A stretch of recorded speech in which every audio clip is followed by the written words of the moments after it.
Girls, having people to talk to, walking them through their teenage years, perfection, judgment, silence, mean girls and survival, an enormous topic.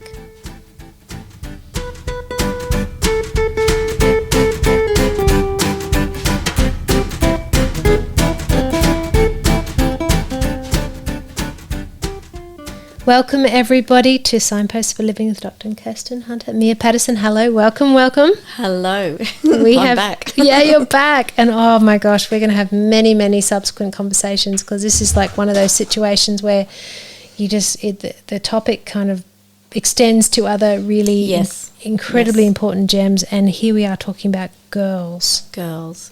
I can say my favourite topic, which sounds not great, but it is my favourite topic. Well, passion. I can talk about girls forever. And yeah, it's a really important space that we need to look at. So let's just give a bit of context for people who don't know you. So Gorgeous Mia is in the education area. Yes. Many years of experience. Many years of teaching 5-year-olds to 18-year-olds. Yep. And now you're in leadership. Now I'm a deputy principal at a school here in Toowoomba in Queensland. Yeah. And you're known for getting down on the ground and talking with individuals and really being very relationship focused. Would you say that's a safe bet? Yeah, relationship is everything. Yeah. Yeah. And getting harder, but actually very easy if you know the right little bits to do. Yeah. And before you went into your deputy position, you were already focused on girls, is that right? Yes. So years ago I taught in primary state education, so Queensland schools all around the place, little to big, to teach to large numbers. And I was telling you before, my first actually I was on prac, so it was before I even started teaching. Wow. And I remember hearing a noise in the toilet at a school in Warwick, an hour away, and I thought, what is that? And it was a high top, so there was high schoolers there. Walked in, a beautiful little 14, 15-year-old girl in the toilet, locked herself in on the floor, bawling her eyes out. And I didn't even know who she was, so I knocked on the door and said, "You okay?" Anyway, long story short, ended up in the toilet on the floor with sitting her. Sitting beside her, yeah. She finally got out that she thought she was dying, and it was her first menstrual cycle, and she had no idea what was going on. Well, having blood coming out of you in a very private area and you don't know why, you'd think you're dying. Yeah, and I look now, and that was, sadly, probably about 37 years ago. Wow. So 37 years ago, and I'm not going to point at her mum or her carers because I don't know the situation, but because some people just find that tough. But that's why this topic is so close to my heart, because if mums, because of whatever reason, find it hard to talk the hard stuff or the tricky stuff, we need to have people there willing to pick up that mantle and go, you know what, I can do that. So I sat on the floor and told her all about the process of course, naive, whatever it was, 20-year-old, going, this is what's happening to your body and I need to tell you this now, and you could probably ask mum about it, and you're okay. You're okay. You're not dying. This is so normal, and this is actually a really exciting thing. You know, this is. You tried to sell it? Oh, I think it is exciting. Do you? I always tell the girls this is the first sign that you are going to be able to, down the track, you have the ability to have a baby if you want. If you want. That is a unique thing that you can do. The boys can't do it. Every girl gets to have this ahead of them. It can be painful and all those things, and I tell them that, but you know, it happens. Let's focus on the good stuff, and let's talk them through what is actually going to go. And it, I must say, when I was a teenager, no one ever told me that positive sell, did they? Well, it's like if you've ever read Anne Frank, which is I've been to Anne Frank's house. Oh, I'm so jealous. I've read her book.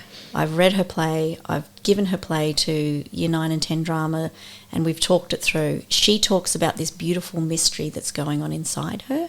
Really? And I suppose that was probably the catalyst to me going, yeah, let's not look at this as a negative thing. Let's look at this as a beautiful, positive thing. But anyway, so in the toilets on the floor in Warwick, I just thought, which is a small country town. Yeah. Not too small, but no. And in those country areas, often we can swing two ways. You can get mums who do it all really well.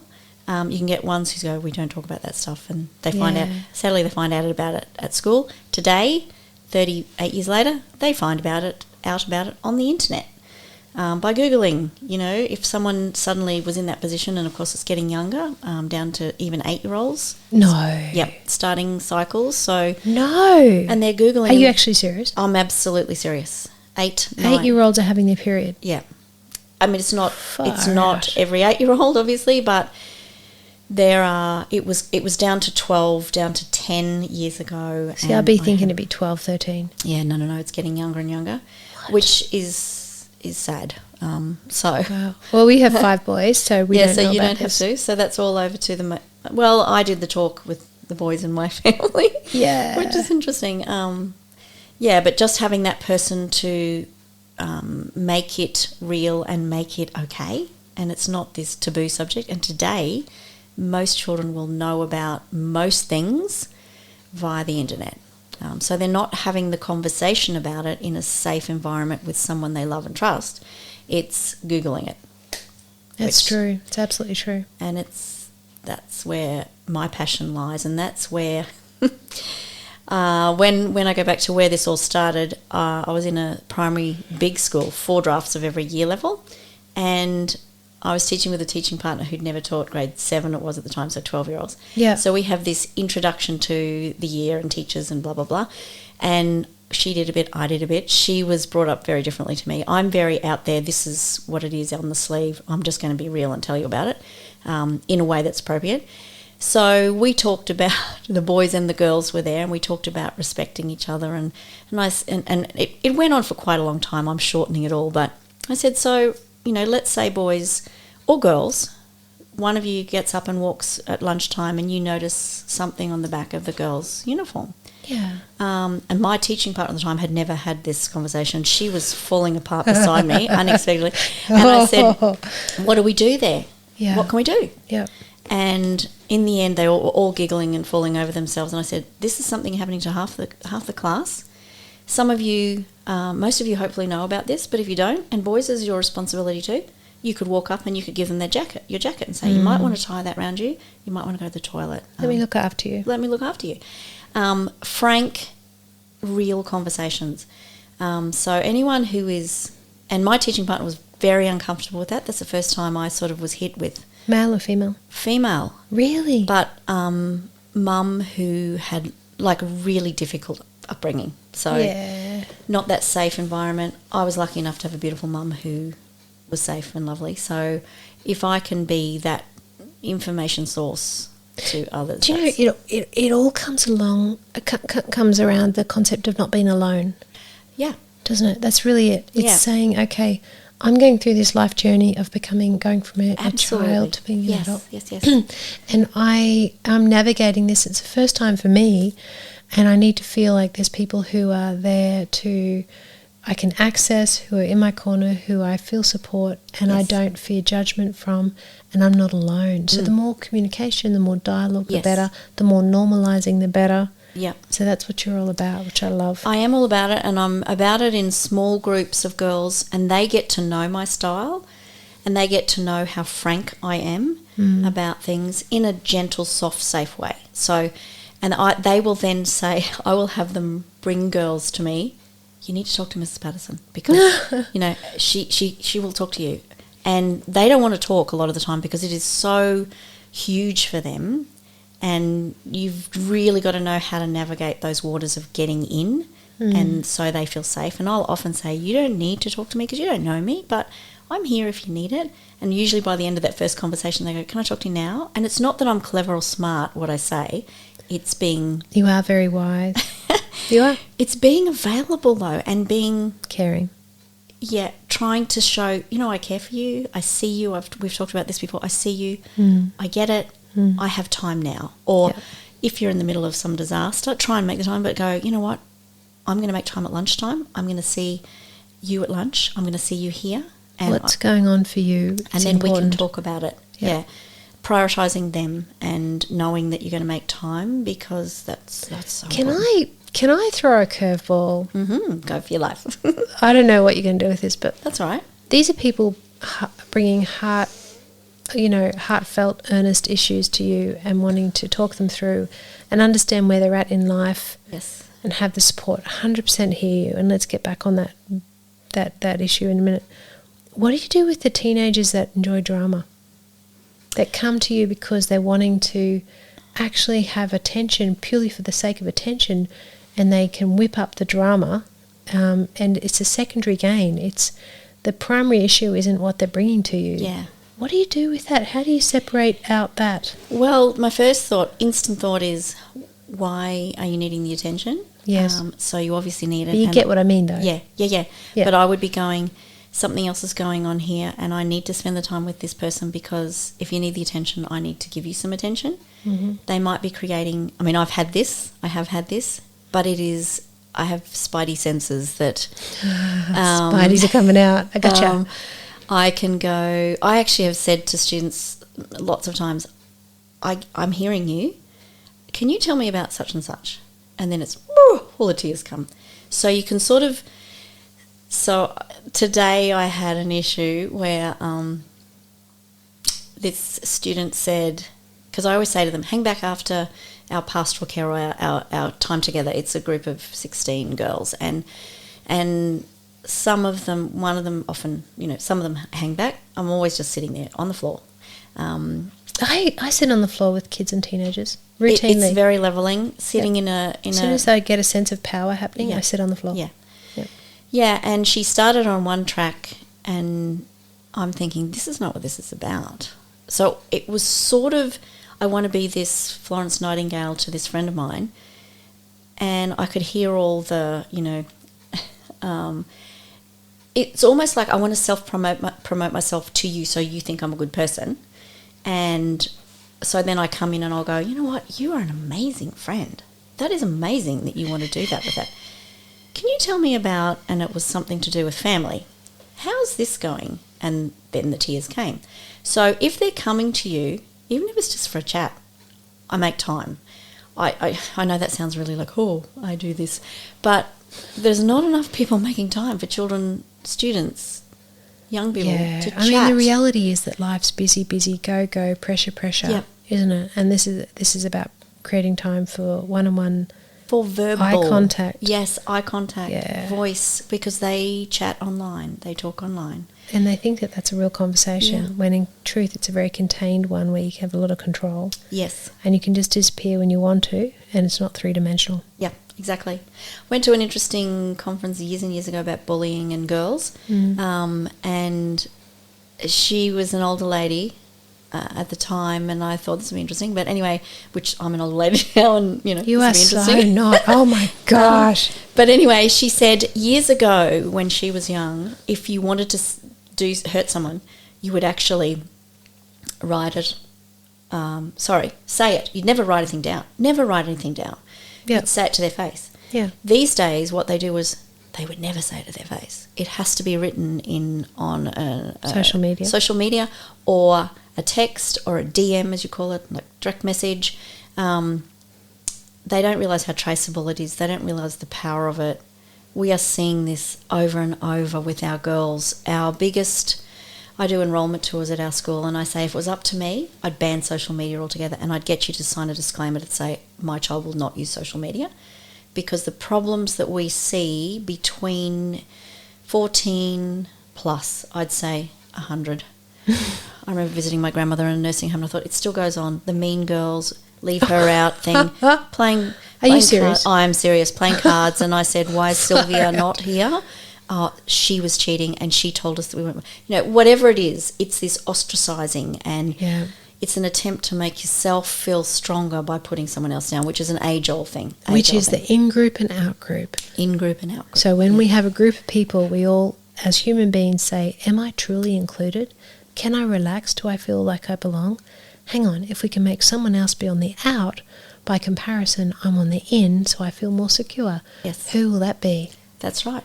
Yeah. And the word belong that you just used is one of the hugest that I dwell on a lot, because we all, there's an old show called Cheers, and it's like everyone wants to be where everyone knows your face, and everyone I've been is happy to see your bar. face. Oh, have you? Yeah. I'm And such a tourist. Yeah. Well, they know your name and they're happy to see your face. Yeah. And I think that's part of the formula. People, Brene Brown talks about fitting in and belonging, and the difference being, and I have talked to a number of girls at our school about this and going, what's the difference? Because I've had one particular student and another one too, actually, I just remembered, I just don't belong, because we all want to belong. And this is the biggest thing with teenage girls. We all want to belong. And I said, I just don't fit in. I said, well, there's two different things. If you want to fit in, the difference between fitting in and belonging is fitting in is changing yourself to actually fit with that group. Do you want to do that, or do you want to belong to a different group or to that group or wherever because of who you are and the way you are? Acceptance. And one particular girl who I just love to death, she said, it was like this epiphany moment, and she just said, I want to belong. I said, so that means you can't change yourself. You need to be who you are and belong in your group because of the way you are. Go you. It was so powerful. That's a Brene Brown thing, and that was one of the most powerful things I've taken from her. She has so many gems, but especially for girls. I use them all the time for girls. So, yeah, that's the belonging thing. Love it. Because they're all striving to feel like they belong, and that's why when they're out, it is drastic to them. Drastic. It's life and death, and we see what we see in young people taking their lives because they feel like they're not part. And you use a lot of examples, don't you? I have trillions of examples. A lot of your personal stories as examples. Oh, yes, I do. To inspire girls to make good choices, not do harm to each other. Yes. And to find strength, to have their own voice and stand up against other people. Yes. Can you share one of your favourites? I have a classic one that the girls still talk to me about. I'll try and make it as brief as I can. But Don't need to. I'm loving it. I think you talk to girls and they say, I was bullied when I was a child. And there's a few that go, I wasn't, I was the bully. And I always say to the girls, so I'll run this conversation session. I was bullied, and I know I was going into a high school, so I would have been 13. And completely ostracised, and in the school I was at, my parents had to pay, and so they had to really work hard to put me there, but they bought me a new hat, so it was very daggy to have a new hat. It was uncool to have a new hat. Uncool. Why? And my parents had said, this will last you the 5 years you're there. It was just, you had to get the second-hand one from the clothing pool. It's funny, isn't it? So I was teased. I tell the children this, I tell the students, especially the girls, we have girls' chats, because I had fat plaits, because I had really thick, dark Was it brown uncool hair. to have thick hair? Yeah, you had to have thin plaits. I can't believe that was uncool. I know. They say that too. Secondly, that I had a hat that was new. Thirdly, that... You social prior, you. This is the big one. I said I was ostracised and teased because I didn't sweat. So when we'd go for any sort of sporting all-girls school, I would be terrified because I go bright red in the face. So ruby red, bright red, and they'd tease me for this, and then my fat plaits would stick out, of course. And so instead of sweating, you'd go red. Yeah. And so what I would do was I would go to the toilets mid-lesson, and I tell them this, and I would get scoops of water and put it up under my armpits and run it down my back and then push my shirt, my sports shirt. To look like you're sweating. To look like I was sweating. And the girls are sitting in front of me when I'm telling this story going, you are kidding. It is so foul to sweat, so gross. And I said, well, and that's stupid. And I said, and the things that you think are cool are stupid as well. They're silly. So all I hope the you things can give examples. of I didn't give examples. What was that? No, wouldn't it be great to give them current day examples of what's stupid? Yes. Can you think of any? Whether you're on Snapchat or not? Oh, yes. I have a It's the one I 14-year-old go. student who's just gone on Instagram, and she's finally made it Yeah. because she's been allowed to go on Instagram. So whether you're a sheep or not. Yeah. Anyway, back to the Anyway, back to the fake story. sweat. So Yep. I was very uncool for a number of reasons. So I used to get my hat punched in, so I rode a push bike to school. And this particular girl used to come and punch my hat in every day. What does that mean? Punch your hat in? The dome of the top of it, she'd So push grab it in. off you and then punch it in? No, it was sitting in our locker rooms. She'd walk past and she knew, anyway, she knew she was doing it and she knew what it was all about. So she'd punch this hat in and I'd get to my locker at the end of the day and, of course, and it was so stiff it would crease and so it was getting little holes and I'd get into trouble with my mum. My mum would say, what is happening to your hat? And Why I'd aren't say, you looking after your hat? My bike fell on it or my bag fell on it. So you wouldn't say the girl punches my hat? No, because none of them ever want to tell their parents they're being bullied. So... But why? Uncle.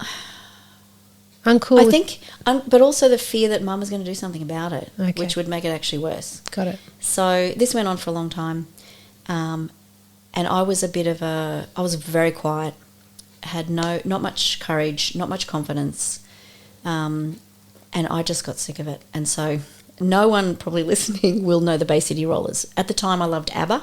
ABBA was very daggy. Everyone was. I'm sorry. What? ABBA was daggy? Yes. No. And the Bay City Rollers, a Scottish band, were very, very cool. So she had, back then there was no stretch material, she had, sweatshirts were coming in and they were big. So she had a sweatshirt, which is today called a hoodie, I think, even if it's not got a hood. And it had Bay City Rollers on it. And I walked into so the girls always get very excited when I'm telling this part of the story. I'd had enough. And I was day in, day out, you were being bullied by her. Yes. And you were doing nothing. I was being ostracised. I was told my friends were, stinky, and which was this one girl who had no friends, so of course I was her friend. And they used to call her a name because of her family business. It goes into all of that. But I was just really on my own. Yeah. So I walked in, grabbed her Bay City Rollers. I hope she's not listening. But it doesn't matter, actually. There is an end to this story that is good. And put it in the scrap bin, which was a tin bin with a red painted rim, and the paper bin. Oh, yeah. Remember the red painted rim? Green was the paper. Yeah. Put it in the bin, stepped on it, folded it back up and put it back in. And I was beside myself, sitting under the Year 8 bell with this friend of mine that nobody liked, and she walked up behind me and I feel like I was sweating that day. And she said, "Who did that to my sweatshirt?" And I just turned around and broke out and said, "I did. And if you punch my hat in one more time, I'll do it again." And, of course, it sounded brave, but wasn't brave at all. It was. It was profoundly brave. You stood up to the bully and you did something. I mean, I'm not saying everyone should do this, but you did something. You did something to kind of say, "Hey, I'm gonna kind of come back at you." Yeah. That was courage. What do you mean that wasn't brave? Well, it probably was, but when you're telling girls, so I've told this story up to a group of 50 girls. Yeah. And they live and breathe on every word because storytelling is magical, especially if and it's so bizarre, you can't make it up. They look up to you and you're intriguing. Well, intriguing is probably a good word. That's probably great. But the end of the story that I tell them it's really interesting because I didn't have so much trouble. I still had trouble. We still get bullied. What did she do? She did nothing because she had no power. She was shocked. She was so taken off guard. Did she continue to punch your hat in? No. So the bully backed off when you were no longer kind of an easy target. Well, she probably did things from another angle, but I look at her now. She did things. She didn't punch my hat in, but there was lots of other things that went on. But she was like the mean girl, I suppose. Yeah. But I now know that mean girls have stuff going on in their lives. Absolutely. You can't be a happy person to be mean. No. If you're a happy person, you don't have any desire to be mean to others. No. So you're fully exposing yourself that something is not going on for you. It's not okay. Yeah, you're not okay, yeah. But the end of the story that I love telling the girls is... you know what? I've had a 10-year reunion, 20-year, 30, and it's funny because I was a bit of a nobody at school, and I say to them, I really had to work hard to pass, and I did ballet, so I did hours of outside ballet, which was the daggiest thing. You don't tell anyone you do ballet. Oh, it's super cool now. It's cool now, but it wasn't back then. So no you one were like knew. ahead of your times. Oh boy. I was terrified someone would find out. But I had my good friends at my ballet class that I'd go to every day. So I had strength there. I had a wonderful mum, a wonderful older person in my life that made me feel valued. Yeah. So I was bullied quite badly. But what happened was I survived. And when we came up to our 10-year reunion, no one organised it. So in our 11th year, I organised me who never did anything like that, and sent out all the things, and it ended up at my place, which is crazy. No, sorry. The first one was at the school. The second one was at my place. The third one was at my place. Yeah. And sent them all out. So this girl, I thought, how am I going to go? She didn't come. Really? She didn't come. Right, the bully didn't come. Yep. No. And then her best friend, who was my best friend at primary school but then ditched me, she came up to me and she said, this girl, let's call her Raylene. Raylene couldn't come, and this is where I say to the girls, listen carefully. Raylene could not come to the 10-year reunion because she thought she'd punched my hat in one too many times. Oh. So this is where I say to them, this is where it's key to what you say back. So I knew that, and I said, you tell her I'd love to catch up with her. Yeah. So the 20-year reunion, she came, was at Back my at your house, house, yep. back at my house, Yep. appeared at the door. I walked over, and I remember thinking, I want to punch you, but I didn't. I walked over, and I said, come in, gave her a big hug, whispered in her ear, I'm so glad you came. It took every bit of my power to do that. But she came in, it wasn't happy families. She walked around my dining table, she walked into a couple of the rooms where the girls are, and suddenly she was gone. She left. So I say to the students in my care now, they love the story because I build it right up, to the throwing in the scrap bin. There was rotten tomatoes and rotten, bananas and everything. Were there rotten tomatoes and bananas? There was it was all scraps, so it was just food scraps. Oh, is that where you put her jumper? In the scrap bin. In the food scrap bin? Yeah. Oh, I missed that. The red band around it. Ah, so, fantastic. But I said, the interesting thing is, I was bullied and I'm fine. I've gone on with life. She actually came to the 20-year reunion. She didn't come to the 30-year. That's how old I am. Had a 30-year reunion. And she couldn't come because of something bad that she'd done. And she just had lost. So you held your head high. You're okay. You recovered. Fine. You strengthened from it. Yeah. Whereas perhaps she has a conscience. Yeah. With not feeling good about who she was. Yeah, exactly. And that carries with her. And that's I mean. It carries with her. And the thing is, a lot of the time people are feeling bullied, and a lot of the cyber stuff, that it's all online now, the bullying, and it's atrocious. The best thing you can do is tell them to walk away. You can't shove their jumper in a scrap bucket when they're bullying you online. But the principles there are, find people who value you, have people feeding into your life that give you confidence, know that you're going to be okay if that is all happening. It's their problem, and I'll always get someone out and go, okay, come out, Penny, stand here, okay, watch this, just watch this. And what I'll do is I'll say, I'm not going to say a word to Penny, and Penny will walk up to me, come over here. So she comes over, and you can't see this obviously on the air, but I'll just turn my head away and roll my eyes at her. And I'll say, so what have I said? And the whole room reacts. So I didn't say anything. I wasn't mean to her, didn't say a word. And they come back with, oh, but you were so mean in the way you did this and that. So it's that ability to know that girls are very clever, very clever. Yeah, they are.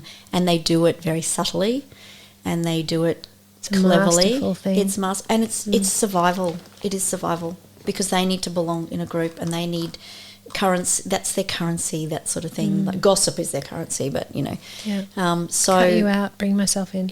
And I say to the girls at that stage, all right, in that stage, who looks bad, me or Penny? They go, oh, Penny. So there you go. The person who's You. I got that wrong. Who looks bad there? And they go, oh, you do. I go, that's right, I'm the bully. The mean person. Yeah, the mean person. So when you're looking at Penny going, do you think badly of her? No, you're the one. So just having those conversations where it's, oh, of course, if you're bullying someone else, they're the one that looks bad. Don't take it on board. Yeah, but that can't happen via osmosis to young girls. So that's where this... Because developmentally, they're all at that point of, do I belong? Yep. And am I being judged? And so when their peer is doing that bitchy kind of non-verbal or verbal, it is quite devastating. So it's an incredible skill to be able to say, okay, boundary, your problem, this is about you. You're in a bad place, not about me. Superhuman power to be able to pull that off. And that's why when we work in the towards it. lead you said almost impossible or what? Really difficult. Enormous topic. And it's enormous responsibility. And the sad thing is you have to keep saying it to them because their strongest source of information and force is their peer group.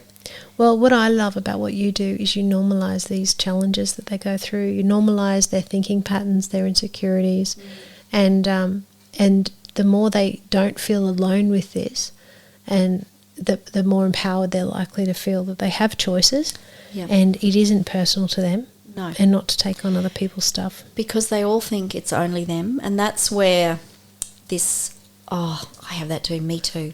So I have a wool game that I play. We sit in a circle, and this is you can do this with any age group. You can do it with adults.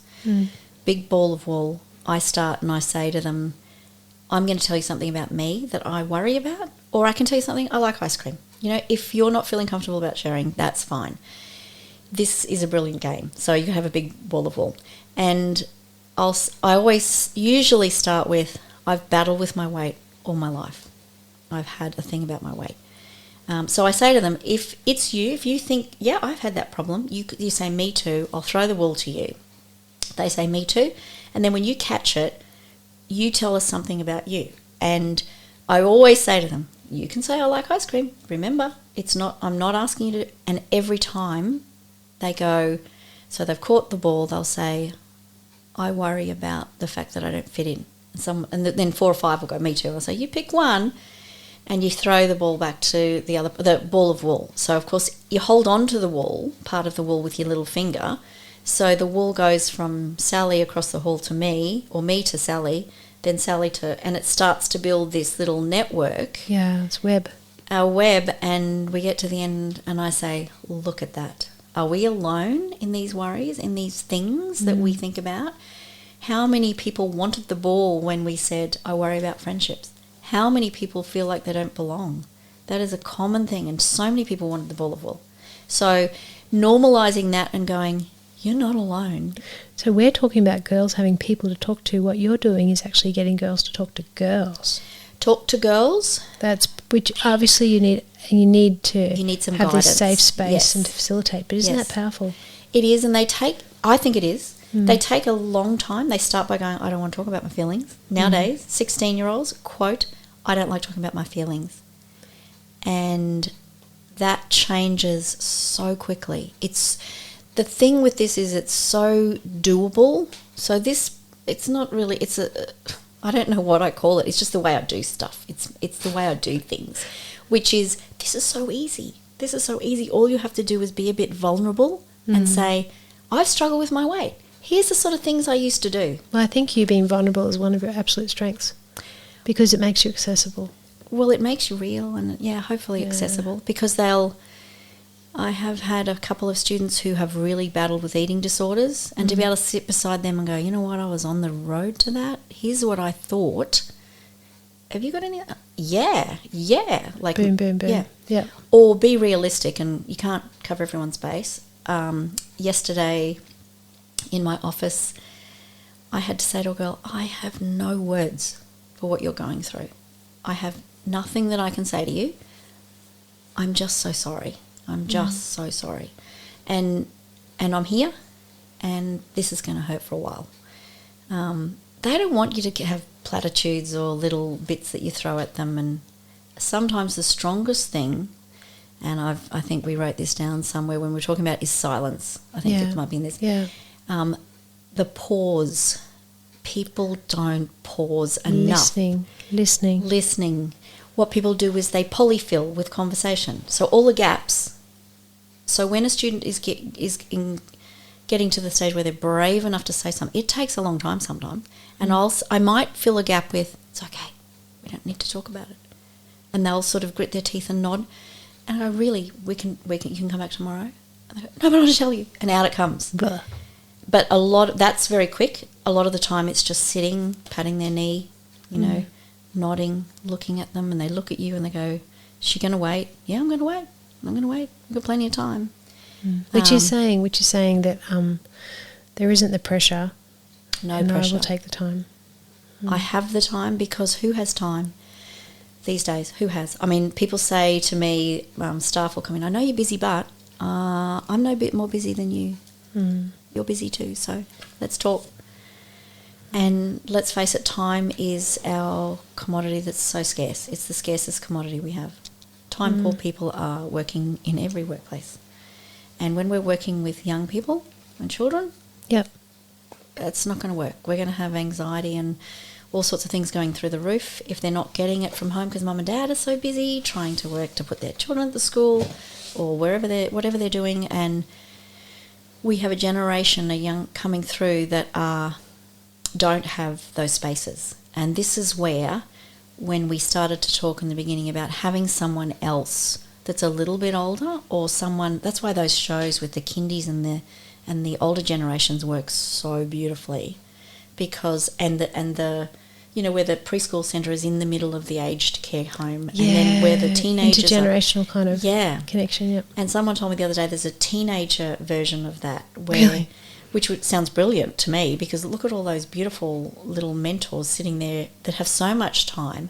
I've had older women that have changed my decision-making process in the big stuff, because I've gone to them and I've said, what do you think about this? Because I've looked at them and thought, I like the way you live. I like what you're doing. I like the way you do life. I'm going to ask you. I love that you've done that. Yeah, it's a powerful thing. Well, let's wrap up. Can I just say I absolutely love your passion. I love your passion. Your passion's for people, but it very much is for youth, isn't it? Very much for young people. Yeah. And being able to listen and to give them the support and to normalise their struggles and to help them have language. Give them words. You actually have to say, how about we use these words? So then they can understand themselves and decode what they're feeling and thinking, and then communicate to others. Extraordinarily profound and important. That's good. That's great. Because we didn't touch on the words, but that's good for young little ones. Yeah. It's good for older ones where they say, well, she keeps saying. I say, well, what word? Let's practice some words aloud so that you can have them there ready. Yeah. Because when you're caught off guard, that's when you sort of bumble out stuff that you might say something that's actually a little bit dumb and gets you in a bad place. And this whole issue of words is a whole other topic completely. Yeah. Which I could just go into because that's my thing. Yes. All right, my darling, everybody, I just want to, on behalf of everyone, I want to say a massive thank you to be a Patterson for coming along. Thank you, darling. No problem. I love talking about it. Yeah. So it's great. I look forward to having you back, seriously. Yeah. Lots of topics. I've just got another one then. Oh, no. Everyone, thank you for coming to Signposts for Living with Dr. Kirsten Hunter. If you want to catch me, there's a whole lot of free resources on the website kirstenhunterauthor.com, Facebook and Instagram Kirsten Hunter Author, and Twitter Kirsten Hunter AU. YouTube, we've got Psych in Your Car, and here we are on Signposts for Living with Dr. Kirsten Hunter. Thank you so much, Mia. I appreciate it. My pleasure. See you, It's been fun. Bye. Been fun.